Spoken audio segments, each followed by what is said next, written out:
You might have shoulder issues if you fail this test. Stand with your back facing a wall. Now make sure that your pelvis, your middle back, and your upper back touch the wall. For this exercise, you want a natural curve in your lower back, so you don't actually want the lower back portion to touch the wall. Now you have two goals with this exercise. You want to make sure that your ribs do not flare out. You want to have them nice, evenly stacked. The pelvis, the middle back, and the upper back to be in contact with the wall the entire time. You also can bring your feet out a little bit so that you're at a little bit of an angle to make it easier for those 3 points to touch the wall. Your starting point is with your arms at your side and your thumbs facing forward. Now you're going to reach up without shrugging your shoulders, keeping contact in those 3 points, and also without flaring the ribs. You're going to allow your hands to touch the wall, and then you're going to come back down. If you were not able to do this properly, we've got to work on your shoulders. Stand about 6 to 8 inches facing a wall.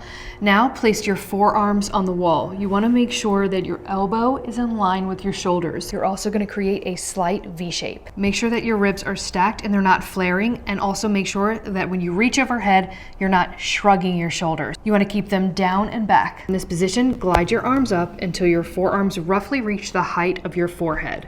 Then you're going to take your forearms and you're going to act like you're pressing them into a wall. Your shoulders should naturally round.